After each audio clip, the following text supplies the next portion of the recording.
Hello, everyone, and welcome to today's workshop. We are going to be taking a look at the Edmonton Global ZoomProspector tool. We're delighted to have you here.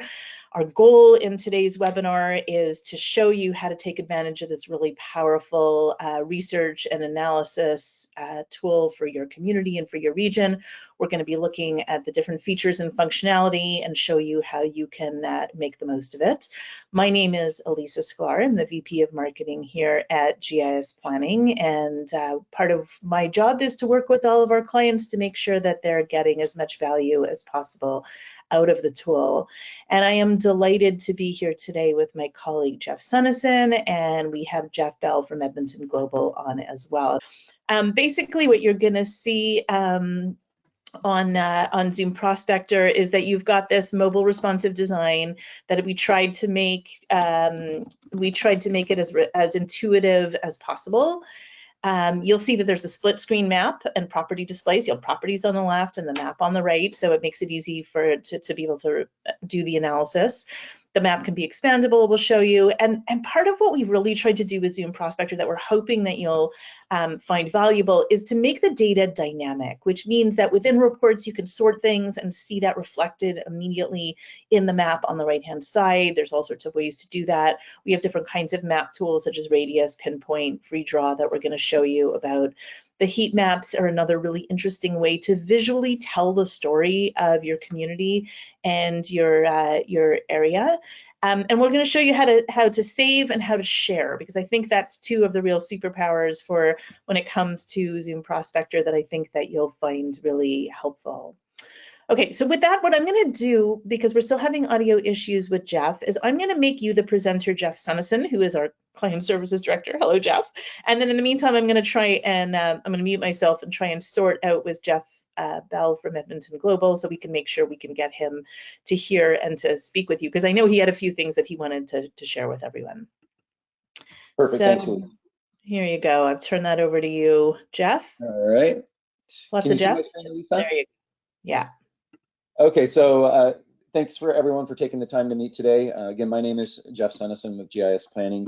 You know, Elisa and I have been with the team for quite some time, so we're very familiar with our the services that GIS Planning provides. So what you should see on your screen here now is the Edmonton Global website, and I'm just going to show you from the Edmonton Global website where you can get to some of the services that we provide. I'm going to initially focus primarily on the Sites and Buildings tool. So if I go here under Menu and I select Site Selectors tool, this will bring up our ZoomProspector enterprise software that we provide. Again, like Lisa mentioned, you know, we do have a split screen design where we're showing the properties over here on the left, and then the map over here on the right. We're always keeping our users in tune with the map so you can see those locations. We do paginate these pages here on the left. However, you can see on the map, we do show all results. The number on the map is really depicting the number of properties within that area. If I select on one of those, it's going to simply draw me into that area and then further break out those numbers into smaller bubbles. And you've probably seen that on other sites. Now, before I get into the data that we provide, there's some data that we get for the property data that I want to focus on. So let me go back here to our opening search here, and you can see that we have over 2,000 properties that are loading into the system. I think it's important for you to understand where those properties are coming from currently. We do have a backend system where users can go in and actually manually put in their properties. However, the good news is we have a lot of this is dynamically being built into the system through data feeds and property sharing. So one of the shares that we have is with a smaller community within Edmonton Global's region, which is with Spruce Grove. They have our software, they load their properties in, and then what we do is we have real-time sharing there. So it's not even that it's imported or anything, it's just any properties that Spruce Grove is entering automatically populate into the Edmonton Global. In the future, if any other communities were to have service within Edmonton Global, that's another thing we can do is we can just dynamically open those properties up so we're not having people do duplicative work. Now, we also have 3 different data feeds going into the system. Now, the difference with property sharing is that's, a property that's in there managed in our system. The data feeds, they typically run daily into the system and update. There's 3 providers. One is Spacelist. They work nationally throughout Canada. They provide data for Edmonton Global. They primarily get their data from partnerships with either brokerages like Colliers or CBRE. They also try and work with real estate associations. They're collecting that data and bringing it into the system. The other one that we have is with the Real Estate Association of Edmonton. And so that's one that doesn't directly feed into Spacelist. So we were able to manage to get that data from them. And we feed that into the system as well. And then finally, we even work directly with one of your brokerages, Colliers International, for the Edmonton area, is giving us a data feed as well. So we're plugging that in. And so the idea here is, if you're not currently being served here, is we can, at least over at GIS Planning, as long as we can get those entities to share their properties, we can get those in there. So we continue to work on our efforts to complete the coverage for Edmonton Global. The next thing we have here is, let's turn my volume down real quick. The next thing we have here is over on the left-hand side, I'm going to just go in here. I'm going to select one of these properties. Well, actually, before I do that, just like most property sites, you can search by municipality, by size, by property type. And then we have this all filters section, which really lets you go in. You can search by keyword, sales price, ceiling height. So really pretty much any asset that you need to refine that search. For this, I'm going to just go ahead and click on one of these listings here. We'll go with Bay Plaza. And what you'll see is that drills us in on the map to that location. So again, we're keeping everything together. And if I want to scroll down and look at the property report, here's the information that we're getting. And what's nice here is we've also flagged this by where they're coming from. So this property was fed from Spacelist. It also has a link to the Spacelist listing. So if you wanted to go over to Spacelist and look at that, you could do that. You have the contact information for the broker, and then you have the description here. So properties will vary as far as their details. So whatever that data is being provided to us, we can bring that into the system. Also coming in here, these are the property photos. Whatever is being fed to us, we include. So there's no limit to the number of photos that we can show on our end. Property videos, anything like that can be included here. And then a couple things that we've done, especially during COVID and where everyone's a little bit more quarantined and not getting out, we thought it was important to really highlight the area in different ways. So one of the things you can do, we put these buttons atop the property listing. You can click on things like 3D rotation, and this is going to go into Google's oblique imagery, giving a slightly different perspective of that location. You can click on Google Street View, and that's going to go into that location, and it's going to show us that location using Google Street View here. So we can see we're right on top of it here. This just takes us back to the map view, and then the virtual tour. What this does is it's going to pull open the Google Earth web version. So nothing needs to be installed here.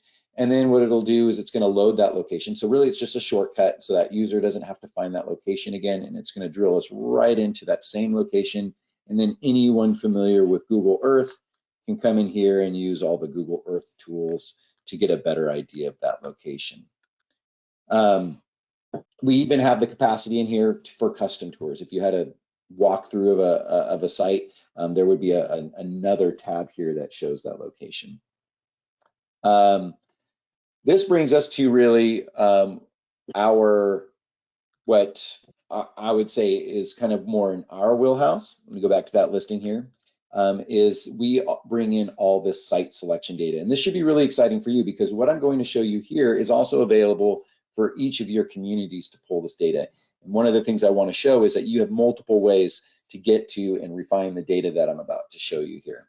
So you'll see there's some tabs across the top here. I'm going to go ahead and start with business. And when we select the business tab here, this is going to load the different businesses. And this data here comes from Stats Canada through their Beyond 2020 viewer data analysis tool. And for this, we're not actually looking at business locations, but what we can do is if I open this and go to accommodations and food services, I might see one here that I want to map out. So here's full service restaurants. And if I turn this on, we get a heat map. And what they've done here in this data set that we brought in is they've analyzed this by these different areas, and then you're able to see concentration. So the idea is we didn't really want to show, or at least Edmonton Global didn't really want to show actual business points all over the place, but it was more about looking at where there's concentrations of those types of businesses. So you can see right here in this darker polygon, this is where you're seeing the most restaurants that fall into this area that they, they're in the category of 129 to 151 different restaurants within that area. And again, you can do that with any of these categories in here. The other thing that you can do here is you could filter by these sizes of businesses. If you wanted to look at, those that are larger businesses, you could filter here. Also, you can increase and refine by the radius that you want to apply here. So let's say you wanted to look at a 30-mile radius. You can do that. You can actually go up to 100 kilometers and you could look at the data that way. You can also look at this by drive time. And what this will do is when you use the drive time function, it's just going to draw a drive time polygon and let you analyze that area based off of that drive area. So you can see here, this would then show those businesses that are within this polygon and give you an updated count. Didn't mean to quite go back that way. Let me go into another listing here. The next tab we have here is the demographics tab. This is provided by Environics, and they're a company that aggregates this data and pulls it from Stats Canada as well as some other areas. And if you're ever curious about the source of any of these reports, if you scroll down to the bottom, we do footnote them here. The Environics data gets updated annually. In fact, also the business data gets updated annually as well. And then here we can see, if we're looking at the demographics, we have age distribution, households, household income distribution. Again, you can heat map any of these. The nice thing about the heat maps in the demographics and consumer expenditures is these actually get drawn at the block group level. And so if I zoom in a little bit, we'll go from that zip code level to these actual, really detailed block groups. And then if I click on any of these polygons, I can get the actual value, how many households are in this block group. So there's 333 households that have over 100,000 here. The next tab here, one of my favorites, the consumer expenditures.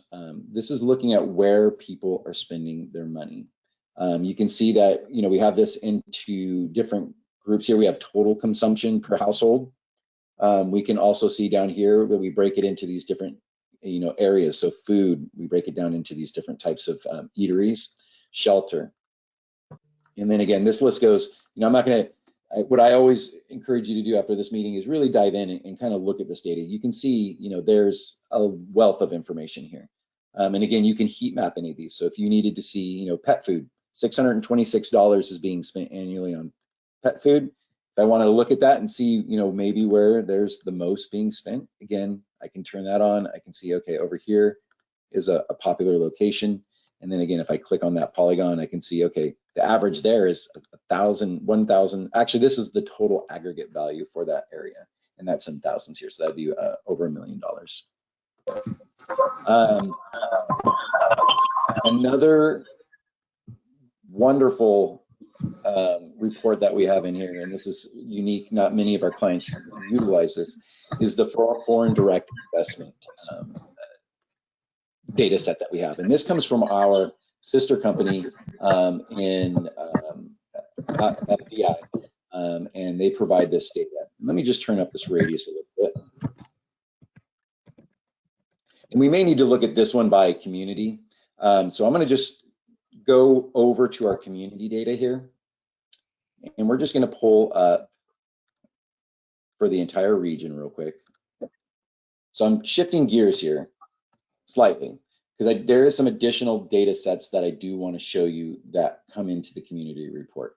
So again, going back to that radius report or to the other reports, you can do it by radius, 1 to 100 kilometers, 1 to 60-minute drive time.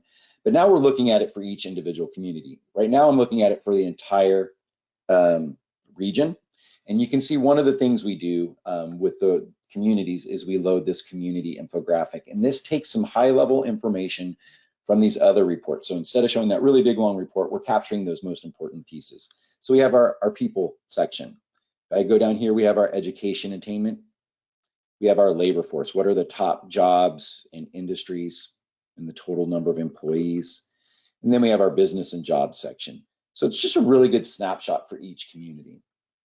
Now, one other report that we put in here, and it's only available at the community level because that's how it's reported by MZ. I don't know if you're familiar with MZ, but they are the kind of the gold standard for this type of data. And again, this can be refined down to your individual community. We're looking at this for Edmonton Global.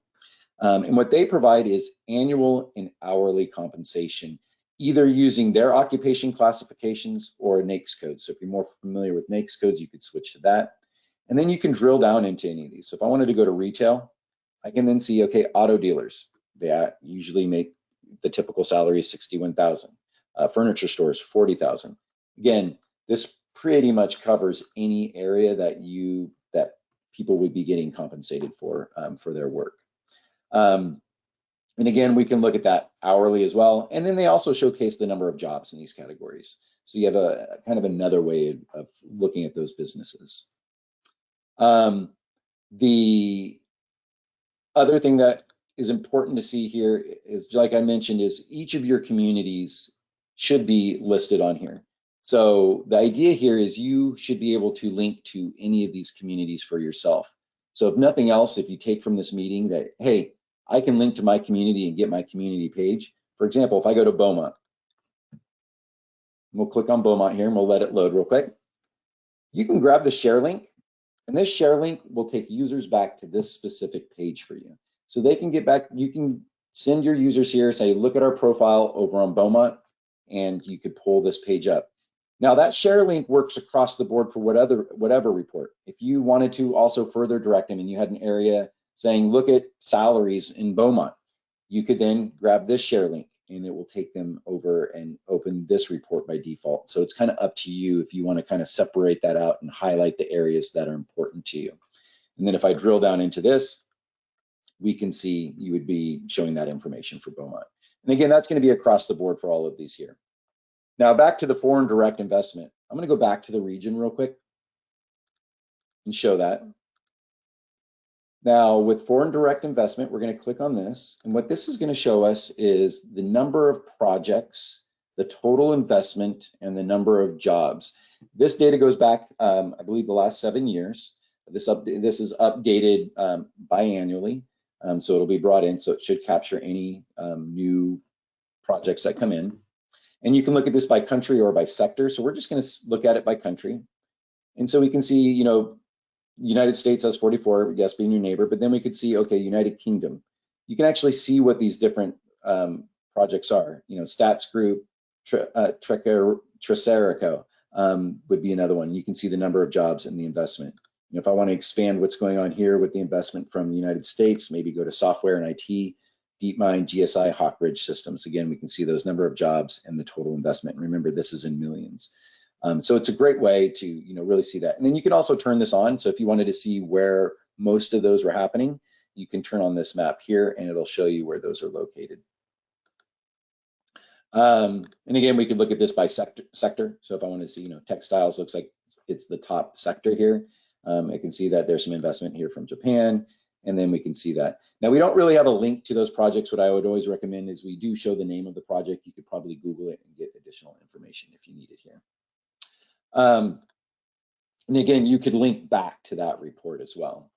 One more thing before I turn it back over to Elisa here. We do, going back to the property search and following up on that idea that you can link to those properties on your website. So let's say, I'm gonna just see if I can grab a community here. We'll go with Beaumont again. So here are the listings for Beaumont. Now what you could do is, just like before, you could grab that share link, and this would be your properties for Beaumont. So you could, you know, and what's nice about that share link is anything you do, if you realize, hey, it shouldn't be capturing that one up there and I want to zoom in on Beaumont, I can zoom in, I could technically turn on one of my layers. We don't have many layers yet, but maybe I want to turn on my postcodes or something. Whatever you're doing, this is the view that share is going to do. So you could grab that share. So from your website, you could say, hey, click here for our properties in Beaumont. And then what that URL will do when they click on that link is it's going to load it up and show those properties and showcase that for you. And here you can see we have our postcodes on and then our properties here.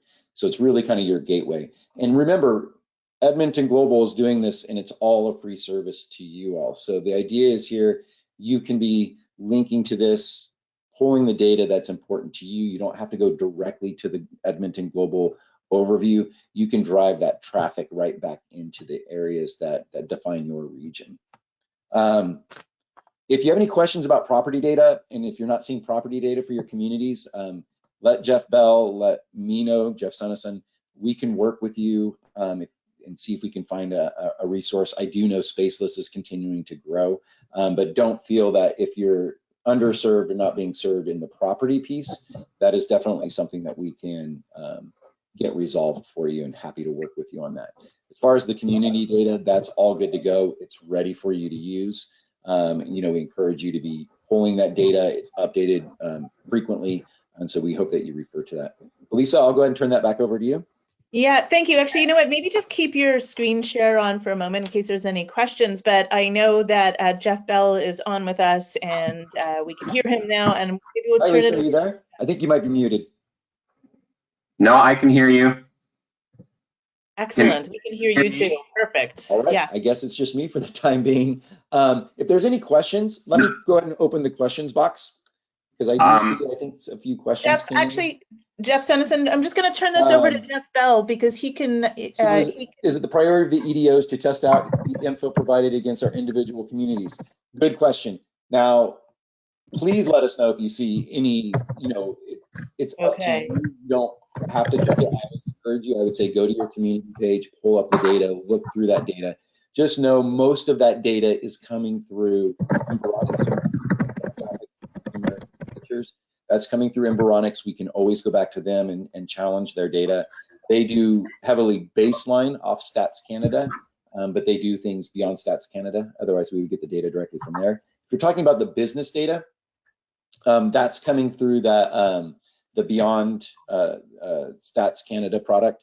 I'm not sure how much we can do there to refine that, but we can, you know, we do update it regularly. And then with the MZ data, I think you'll be happy with the MZ data. Again, if you have any feedback on that data, just let us know. Yeah, absolutely not directly. Like if you're working on here and you want to throw some files in, no. Now I know Jeff Bell and working with the communities, we would need to get clarification from Jeff. But a lot of our regional clients, what we'll do is over here under map layers, let's say you're a community that wants to add some, we would just add your community in here. So we could say, you know, Beaumont layers, and then we could load those in there. And then you would either send that data to us or we can connect to ArcGIS server if you're. Yes. So thank you everyone for joining. What I wanted to communicate to our EDOs is that the main purpose of this webinar is to raise awareness of this tool. So you know, from the survey that I had circulated last week, it was very clear that this the existence of this tool was underappreciated, and very few of the people in the network were utilizing the tool.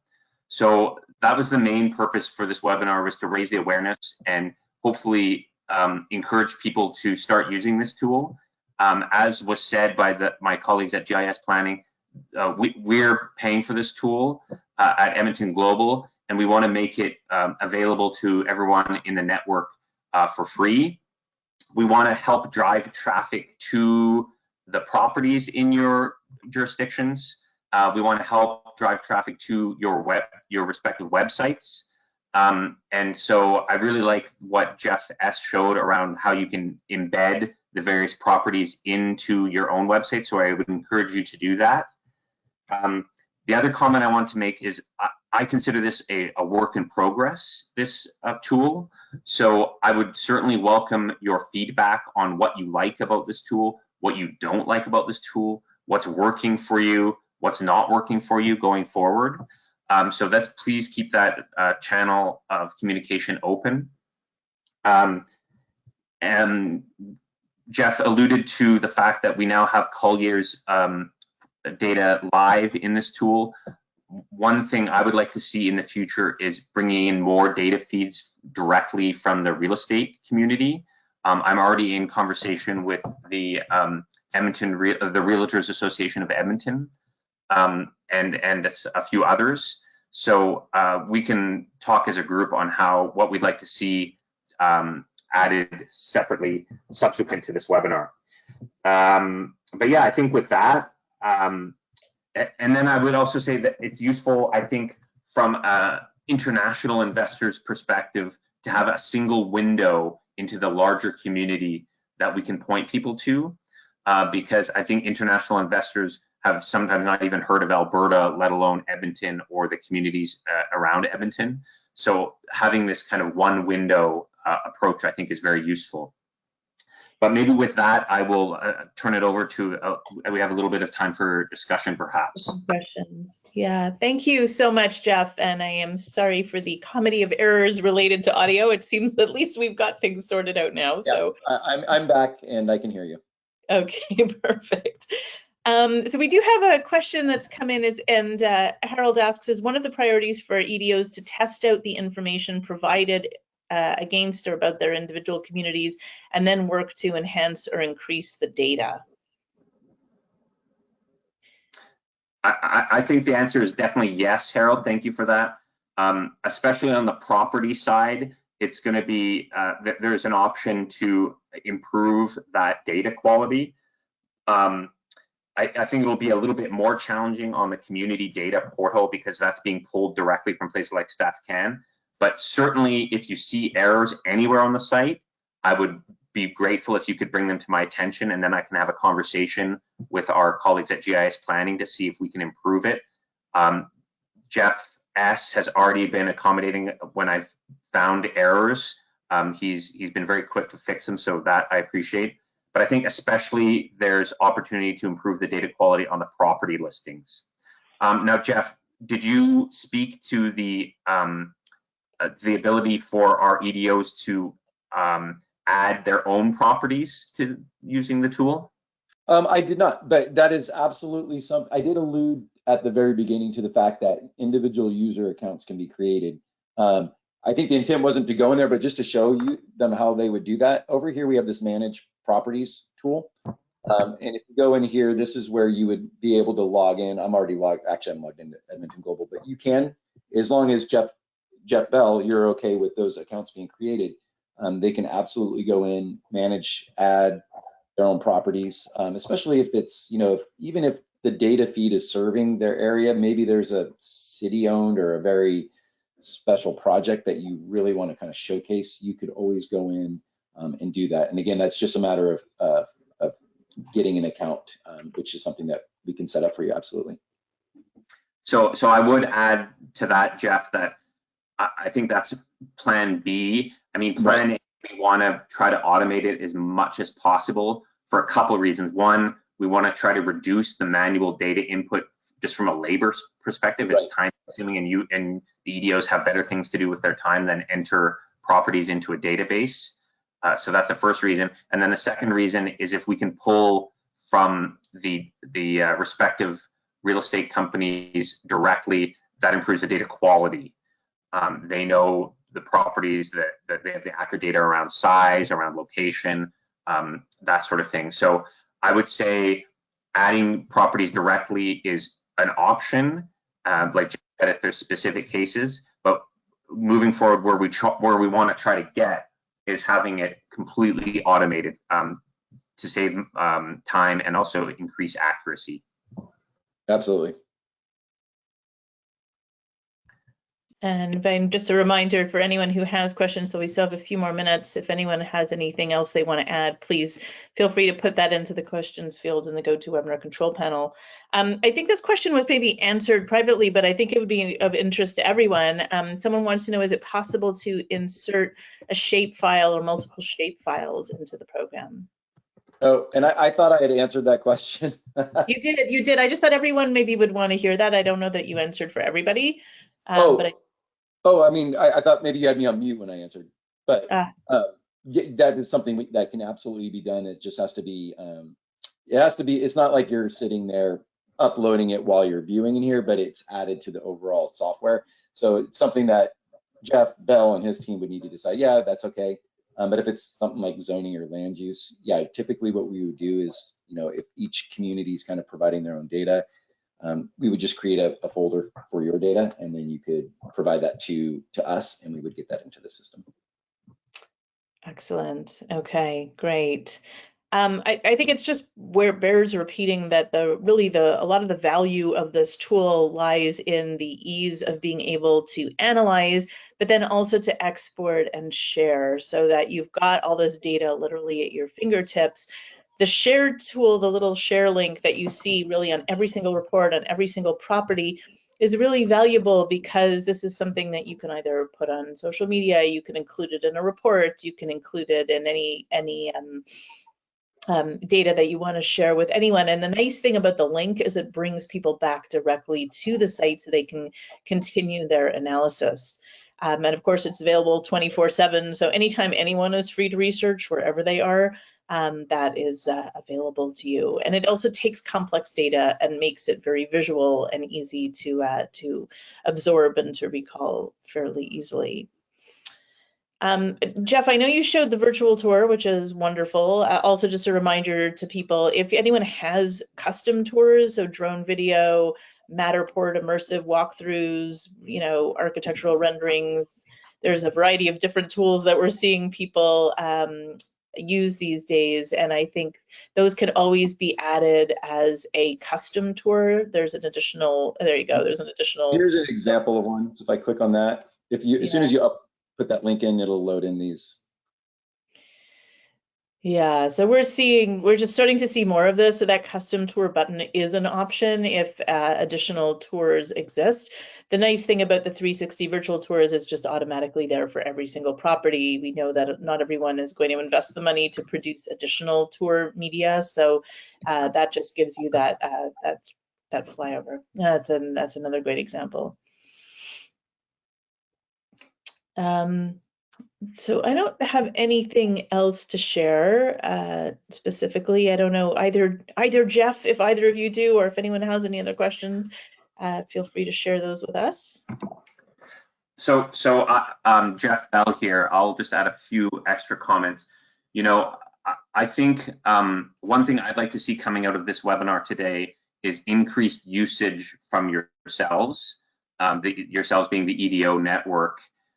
So what I'm going to be looking for is kind of baseline, and I'll try to hopefully see increased use. I mean, obviously that will come from you folks seeing value from the tool, but I think there's value there. So I'm confident that it can offer value to you. And then I'd just quickly like to speak also to next steps.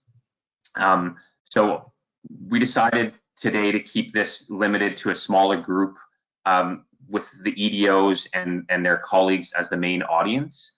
From my perspective, the next step would be to do something very similar, targeting the real estate community and trying to get them on board and drive awareness of this tool to them and how they could take advantage of it and how it aligns with all of our goals. So that's something we can speak to offline, but I did want to just raise this also for the sake of Alyssa and Jeff, so that they know kind of where my thinking is going forward. Yeah, that makes a lot of sense, actually. I'm going to just grab this back from you, Jeff. Also, just if Sure. there is any question, sorry, we're both the same. So if there's any questions, in addition to being able to reach out to Jeff Bell and Jeff, myself, we want to let you know that you can contact us if you have any questions at any point. I'm just putting our contact information on the screen. And we're here, we're happy to assist. We take great pride in our responsiveness and our client services. So recognize, of course, that we are here to help you out with those things. And another thing, we're not spending time on that here, but I have lots of resources on how to use the reports, the properties, all of the different things in there for marketing, for email newsletters, email blasts, social media. If anyone wants to pick my brain or see those articles, I'm happy to share them with you as well. So I think I don't see any other questions that have come in. So I want to say thank you very much, Jeff Bell, for inviting us to speak with the communities represented by the Edmonton Global ZoomProspector. We're delighted to be here. And thank you, Jeff Sunnison, for working with me on this. No problem. And thanks to all of you for taking time out of your busy days to join us. We are here to help, and we look forward to continuing the conversation. Thanks so much, Alyssa. Thank you so much, Jeff. My apologies again for the tech issues on my side. Oh, me too. It's all good. Makes it more exciting. We worked it out in the end, so it's all good. Have a good day. Right. Take care, everyone. Thanks. Bye-bye. Bye.